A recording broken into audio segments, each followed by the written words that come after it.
Hey ladies, I hope you guys are having a good day. I'm going to apologize ahead of time if the camera moves because I'm in the car and I don't have a tripod in here, so I'm holding it. But being in the car is the only way I am going to be able to get any peace and quiet today.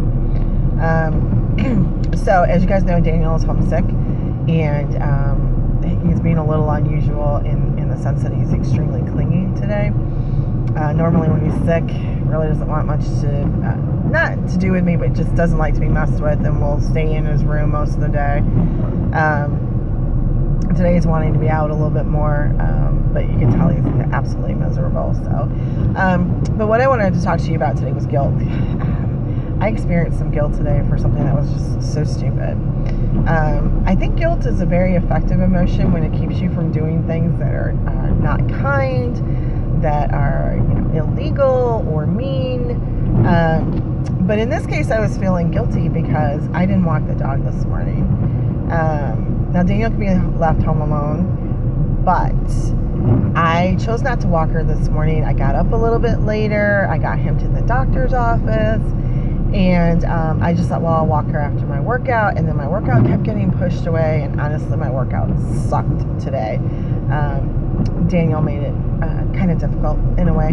It was just a lot of interruptions. And then Sky had to go out during it. And it was just, it wasn't the best. But then it started raining. And I thought about actually walking her in the rain. But then it was like, you're not feeling the best either. This really wouldn't be smart if I got sicker, right?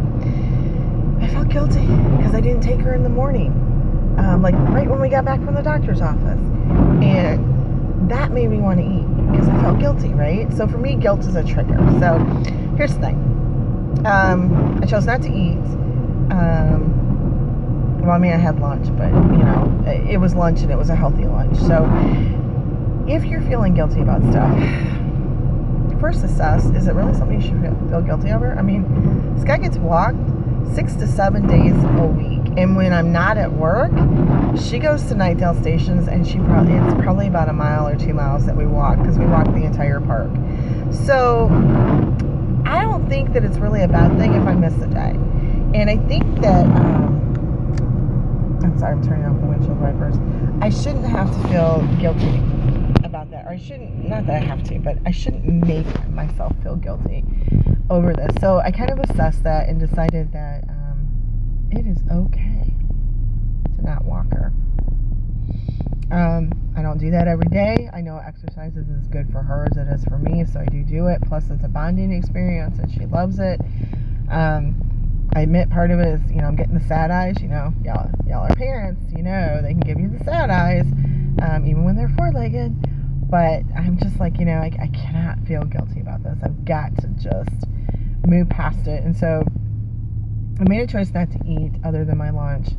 And I made a choice to think about other things and remind myself that I wouldn't tell a friend that they were a bad dog owner if they didn't do it. In fact, I've told multitudes of clients it's okay to miss a day.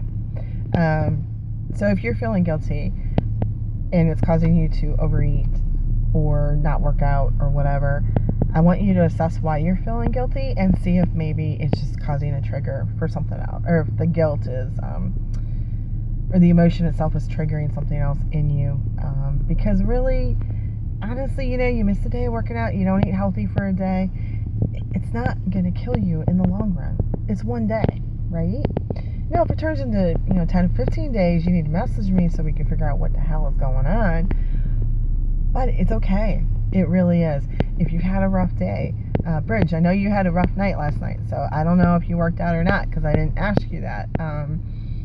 But I know it was a rough day, and it was a rough night. And, if you didn't work out, or if you overate, don't know if you did, but I'm just saying if you did, it's really going to be okay. It's one day. I might start posting some more stuff in here about emotional triggers and how to deal with them. I've got some resources that are online that I could probably post in here. So if you guys would find that helpful, let me know. I'll be happy to post those for you. And I'm going into Walgreens now to get Daniel's prescription because, no joke, the kid picked off his toenail. Seriously. Big picking problem, getting worse instead of better. In fact, this doctor was shocked he actually picked the toenail off. So, on that bit of gross information about what my son and his OCD is doing to himself, or doing to him. I am going to go, but I hope you guys have a fantastic day. Bye. Oh, it's still recording.